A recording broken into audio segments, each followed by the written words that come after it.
हाँ, तो आप सबको जैसा कि पता ही है, कंटेम्प्रेरी वर्ल्ड पॉलिटिक्स यानी समकालीन विश्व राजनीति वाली जो बुक है आपकी पॉलिटिकल साइंस की, उसके अपन 2 चैप्टर कैप्सूल बना चुके हैं, ठीक है। और ये चैप्टर नंबर 3 का कैप्सूल है, ज़बरदस्त कैप्सूल है, बड़े ही ध्यान से ले लेना इसको। और इसके बाद में आपको इसके साथ में क्या देना है, लाइव टेस्ट देना है। लाइव टेस्ट जिस दिन दे दिया उसी दिन कंप्लीट चैप्टर हो जाएगा। बहुत ही परफेक्ट क्वेश्चन इसमें से आपके मैंने सेलेक्ट किए हैं, ठीक है। बस इतना पढ़ लेना, उसके बाद फिर बाद में सोचेंगे। 100% ये मोस्ट है। चैप्टर नंबर 3 का नाम है यूएस हेगेमनी यानी कि अमेरिकी वर्चस्व। समकालीन विश्व राजनीति वाली जो बुक है वो है। और जिसने अभी तक कुछ नहीं पढ़ा उसके लिए रामबाण है, एक ही क्लास में पूरा चैप्टर कंप्लीट क्वेश्चन आंसर इसके अंदर है, ठीक है।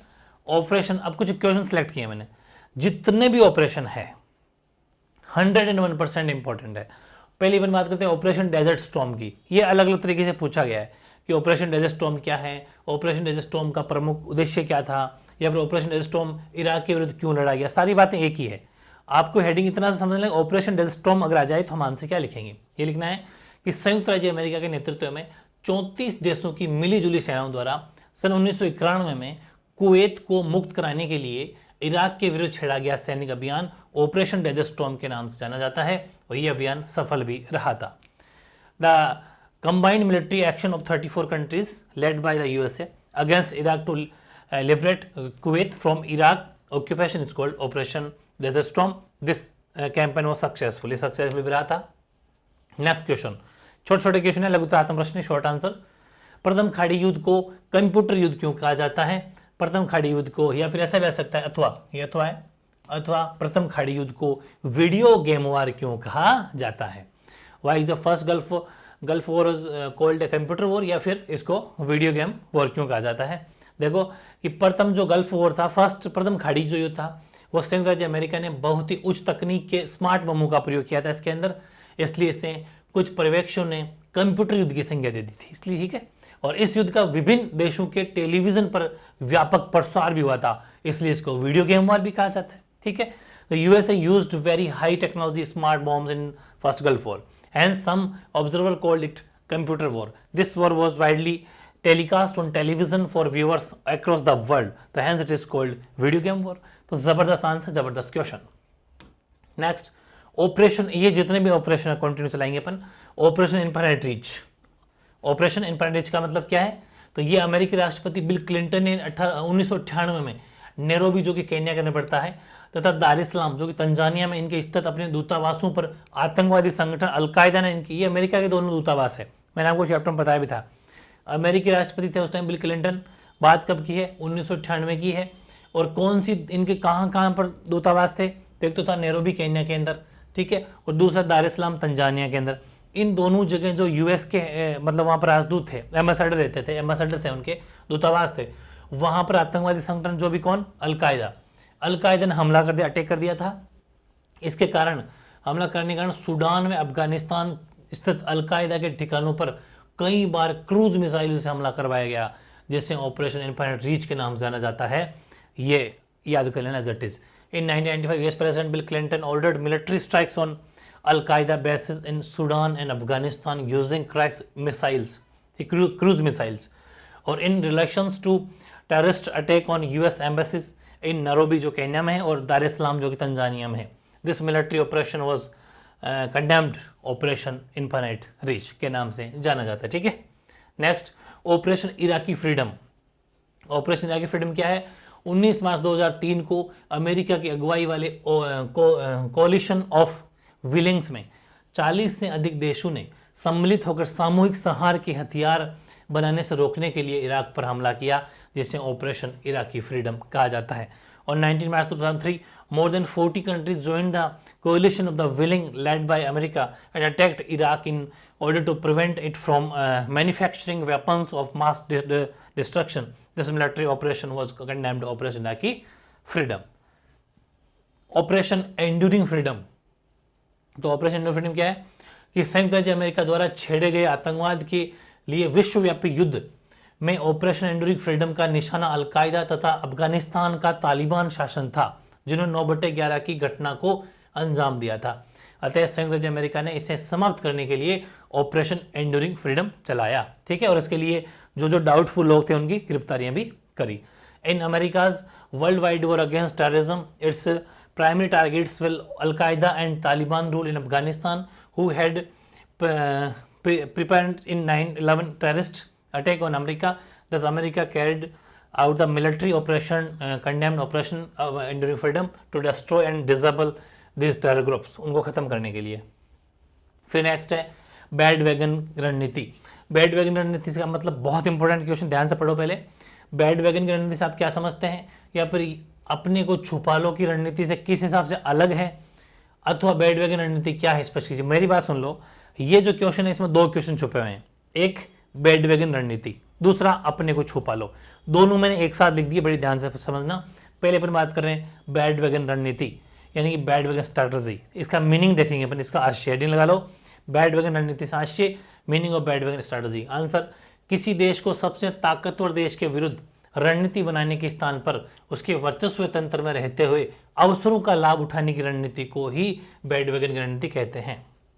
When a country instead of making a strategy against the most powerful country in the world chosen a remain within the hegemonic system of the superpower and benefits from the available opportunities, this is called अपन कह देंगे कि वो अपनी क्या हो जाएगी, bad wagon strategy. ठीक है, और ये रिपीट हो गया भाई, इसको नहीं देखना है अपन को.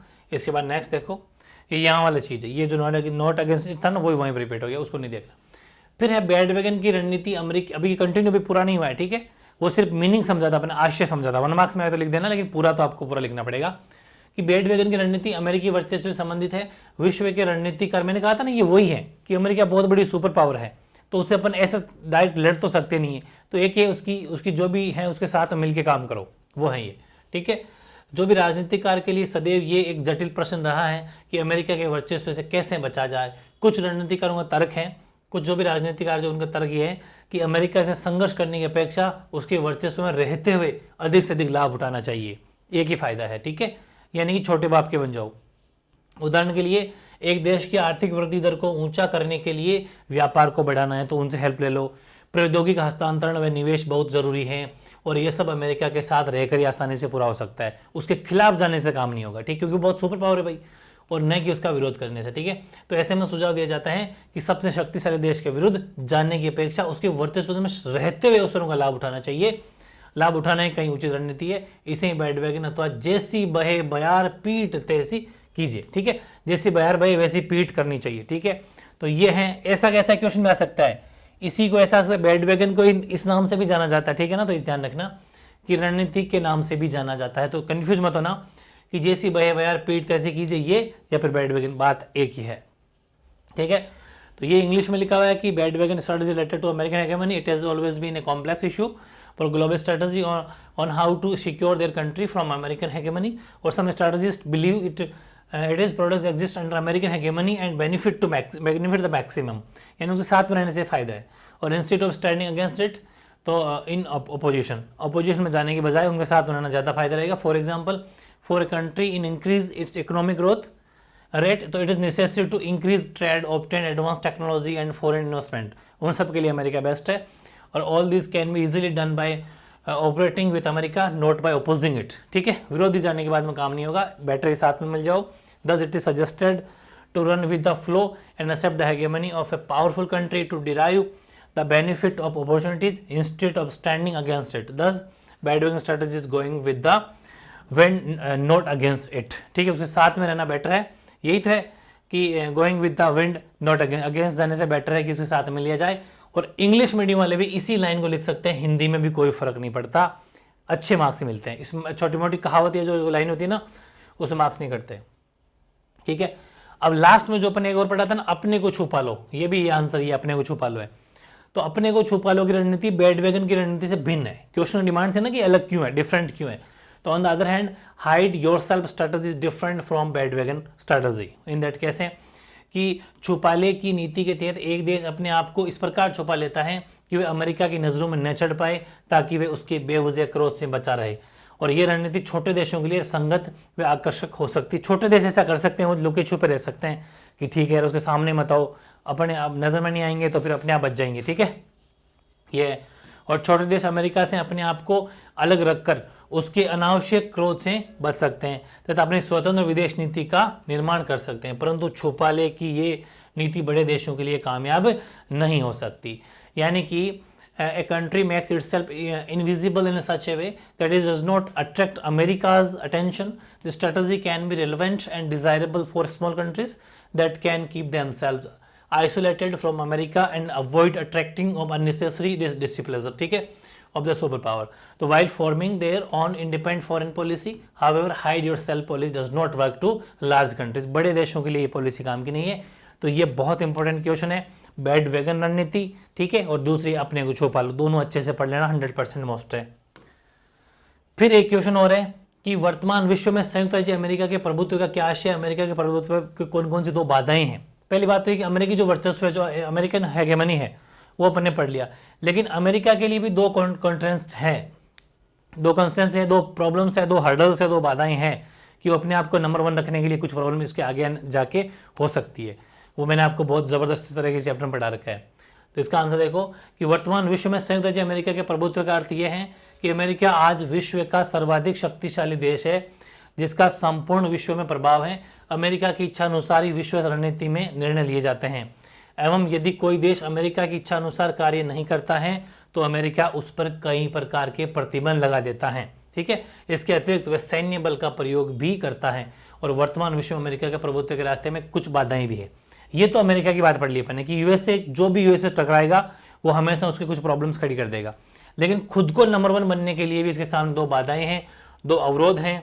कौन कौन से. नंबर 1 अमेरिका की संस्थागत बुनावट और दूसरा नाटो, ठीक है. The institutional structure of America and NATO. तो पहले देखो अमेरिका की संस्थागत बुनावट क्या है कि अमेरिकी प्रभुत्व के मार्ग में पहली बाधा स्वयं अमेरिका की संस्थागत बुनावट है. देश में शासन के तीनों अंगों के बीच में शक्ति का विभाजन किया गया है और ये प्रावधान कार्यपालिका द्वारा सैन्य शक्ति के अनियंत्रित प्रयोग पर अंकुश लगाने का कार्य है. और जिसके अंडर में जैसे पाकिस्तान की जो हालत हो रखी है अभी जैसे, क्योंकि वहाँ पर सिर्फ सैन्य शासन काम करता है. जहाँ सरकार राजनीति, जहाँ मिलिट्री में अगर राजनीति आ जाती है उस देश का बेड़ा गर्क है. इसलिए मिलिट्री हमेशा सेपरेट और स्वतंत्र रहनी चाहिए. वही चीज़ अमेरिका के साथ में आने वाले दिनों में हो सकती है. दूसरा नाटो. अमेरिकी प्रभुत्व के मार्ग का दूसरा व्यवधान सर्वाधिक महत्वपूर्ण है. वर्तमान अंतर्राष्ट्रीय व्यवस्था में सिर्फ एक संगठन संभवतः अमेरिका शक्ति पर अंकुश लगा सकता है और वह संगठन है नाटो. कैसे कि अमेरिकी हिती लोकतांत्रिक देशों अमेरिकी हित जो है वो लोकतांत्रिक देशों के नाटो के संगठन को बनाए रखने में संबंध है, क्योंकि इन देशों के बाजार मूलक अर्थव्यवस्था चलती है. यहाँ ये पूरा कैपिटलिस्ट है, बाजार मूलक अर्थव्यवस्था इकोनॉमी है यहाँ पर. और इस कारण इस बात की प्रबल संभावना है कि नाटो में सम्मिलित अमेरिका के मित्र राष्ट्र जो भी हैं उसके वर्चस्व पर कुछ प्रभावी अंकुश लगा सकते हैं. जिस दिन की इकोनॉमी अच्छी हो जाएगी, पैसे अच्छे हो जाएंगे, मार्केट पूरा बेस्ट हो जाएगा, तो उस दिन वो अमेरिका की इसको जो है प्रॉब्लम खड़ी कर सकते हैं. ये था नाटो. यानी the second constant on American hegemony is most important in the present international order. Only a organization can possibly put a reign on American hegemony, and that is NATO. वो NATO है. American interest lie in keeping democratic countries in NATO, since these countries have a market-driven economy, or this is why there is a strong possibility that US-friendly countries in NATO could effectively restrict the American hegemony to some extent. ये पक्का chance है, ठीक है.